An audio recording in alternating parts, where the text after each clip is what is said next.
manifestación, primero, de la población, como si estuviéramos en la época pues más reciente en la historia, si estuviéramos justamente antes de las elecciones del 33, que fueron las que le dieron el triunfo a... Pero ya ha llovido desde entonces, ¿no? Se supone que estamos en un país más moderno, don Luis Vicente, que ha estudiado historia. Claro que hay... Bueno, el problema es que no ha estudiado historia.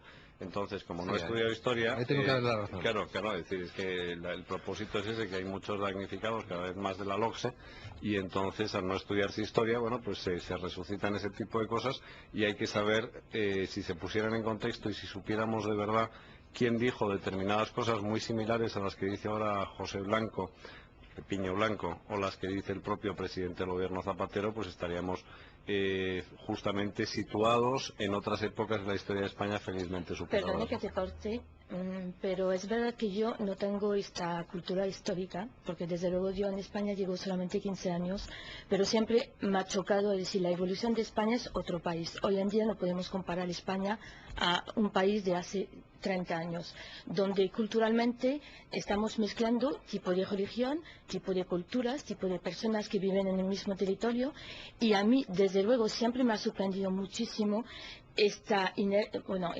intromisión de la Iglesia dentro del mundo político y económico de este país. Yo, desde luego, yo soy católica no practicante, pero realmente veo que todos los temas relacionados con política y económica son temas aparte.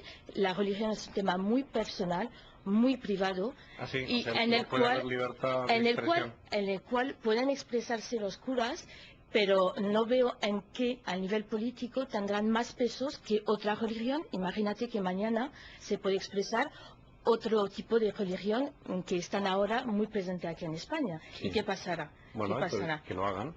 Es decir, el asunto es lo siguiente, es decir, reducir la religión al ámbito de lo privado es el comienzo de todos los totalitarismos. Es decir, no ha habido en la historia de la humanidad ningún régimen totalitario que no haya pretendido suprimir las manifestaciones externas de religiosidad. No, es decir, la prueba la tienes en la Alemania nazi, donde se creó la Iglesia alemana y se persiguió a los católicos, se persiguió a los luteranos que no comulgaban y, por supuesto, a los judíos. La tienes en todos los países del este de Europa con el régimen comunista, donde la nota característica común era la supresión del culto religioso. Y la tienes en el caso de España... Aquí no he dicho la supresión del culto. He dicho, el culto tiene que ser algo privado, en la esfera privada. ¿Por qué? Porque un país está mezclado de diferentes cultos. Bueno, pero entonces, hoy en día... hay uno predominante que está muy insertado en el alma y en la condición de los españoles, y que forma parte de la tradición cultural, sociológica de España. Es decir, yo entiendo que en Francia se vive de otra manera, y que además hubo tuvisteis vuestro genocidio, el primer genocidio de la historia moderna, que fue la Revolución Francesa, donde se cortaron las cabezas de muchas personas, ¿no? Bueno, y muchos de ellos... bien, pero quiero decir que a lo que voy es que si resulta que los obispos españoles, que tienen un órgano que es la Conferencia Episcopal, no pueden manifestarse sobre cuestiones que preocupan a los españoles y que están en el debate de la calle, pueden ¿qué hace la Conferencia Episcopal? Comentar lo que quieran. Lo que no pueden poner es en evidencia a quién tienen que votar los españoles, porque yo pienso que los españoles son personas totalmente libres para elegir a qué partido tienen que... Precisamente por eso fueron libres para hacerle caso a la Conferencia Episcopal, ¿o no? ¿Qué partidos son los... A ver, eso recuerda al cura italiano de los años 60. Lo que se decía, ¿no? Cuando desde el púlpito decía, tenéis que votar a partidos que sean cristianos y que sean demócratas, a ver si entendéis, demócratas cristianos, ¿no? Las iglesias en todos los países del mundo emiten pastorales previas a las elecciones en las que de alguna manera expresan su opinión. Y yo estoy totalmente de acuerdo en que la iglesia exprese su opinión, sobre todo en cuestiones morales, que es de lo que trata su labor. A mí lo de Pepiño Blanco, ya para un poco desinflar la tensión de este debate, me recuerda a la anécdota de Napoleón con Pío V cuando invade Italia, llega hasta Roma, y entonces en una tensión tremenda en la discusión que tenía el emperador con el Papa, le amenaza con acabar con la Iglesia. Entonces el Papa le mira y le dice, Sire, pero si con la Iglesia no hemos podido acabar ni nosotros. Bueno, esto es la tertulia capital. ¿Y con el paro podemos acabar? Es la pregunta que vamos a formular en un instante. Vamos a recoger también algunas opiniones. No pierda la sintonía de la tertulia capital.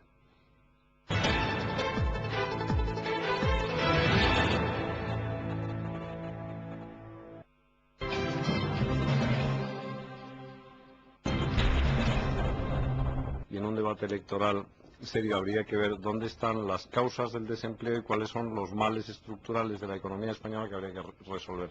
Y el primero, desde luego, es la ruptura que se ha producido en la unidad de mercado, es decir, hay ahora mismo 17 mercados que conviven dentro de España y esa es una de las causas por las que no se crea más riqueza. Hay sectores todavía de regulación muy intensa que se pueden liberalizar enormemente, falta seguridad jurídica y hay un excesivo intervencionismo del Estado en la toma de decisión de los agentes económicos. Y luego hay otro elemento adicional, que es que hay todavía rigidez y falta de flexibilidad en el mercado laboral, con lo cual quien enfrente esas medidas junto con otras de tipo monetario que no se pueden enfrentar desde España, porque eso es un monopolio del Banco Central Europeo, pues yo creo que lo que nos va a servir es para capear el temporal. Pero desde luego estar hablando únicamente del desempleo sin hablar de lo que se va a hacer para remediar el desempleo, pues me parece un dislate. ¿Cómo lo ve usted, doña Valerín? Mira, por una vez voy a estar totalmente de acuerdo con Que sirva el precedente. exactamente, con el argumento. Voy a añadir solamente una cosa. Me parece que cuando tenemos que determinar las causas, un tema que a mí me parece fundamental es estudiar también el nivel educativo de España. Porque realmente un país, si no invierte en la educación de sus jóvenes, en la educación de sus trabajadores, es verdad que va a faltar de competitividad. Yo como empresaria en España, mi mayor problema es encontrar gente con capacidad para llevar a cabo retos nuevos de nuevas tecnologías. Y entonces, ¿cómo puedes pretender que ahora mismo, donde todos los caminos van hacia el mundo Internet, el mundo de nuevas tecnologías, y no tener gente capacitada para desarrollar esta nueva economía? Entonces, yo realmente, además de todos los comentarios que se han hecho, enfocaría muchísimo en el nivel educativo, que desde luego me parece bastante bajo. Bueno, el señor Rajoy puede o tiene que hablar de la epidermis, como decía el señor Altozano, pero don Álvaro Nadal puede entrar a fondo en el asunto. ¿Dónde habría que tocar a la organización de la sociedad? Y además con una larga convalecencia. Es una inversión en educación, como se hacía anteriormente, es una reforma estructural de la economía española, daría para mucho. Aparte de que la propia paquete fiscal es una reforma estructural que también tiene efectos y se prolonga a largo plazo. ¿Vale? También, si puedo añadir algo, es verdad que además de la educación, un tema que a mí me afecta mucho porque ha sido mi especialidad es el comercio exterior en España. Es decir, sabemos que en España se está esperando siempre en el consumo interno, pero también otra opción es aumentar la capacidad de España a poder exportar. Entonces, este lado que realmente yo trabajo bastante con el ISEX a desarrollar el plan PIPI, que eran pequeñas empresas españolas a poder exportar, os puedo decir que es imposible llevar a una empresa a exportar si no es competitivo ya a nivel de su mercado local. Entonces, la competitividad de las empresas es un tema que lleva muchísimos años y estamos hablando de consumo interno, pero tendríamos que enfocar, me parece, más hasta una estructura de modernización del tejido industrial, de competitividad y no solamente de ayuda presupuestaria, que bueno, son ayudas que son muy positivas, pero que a largo tiempo no va a resolver la estructura de la economía española. Yo creo que hay un problema estructural que tiene más fácil solución desde el punto de vista económico y muy difícil solución desde el punto de vista político, que es la organización territorial del Estado. Es decir, la distribución de competencias, muchas veces con unos perfiles muy difusos entre Administración Central y comunidades autónomas, lo que se traduce es en una multiplicidad de normas y de regulaciones que están creando barreras y verdaderos compartimentos estancos en la economía española. Es decir, si cualquiera de ustedes le pregunta a cualquier empresario español si es más fácil vender productos o abrir una sucursal o operar una determinada industria en otro país europeo o en otra comunidad autónoma, la respuesta va a ser es mucho más fácil operar en otro país europeo que en otra comunidad autónoma.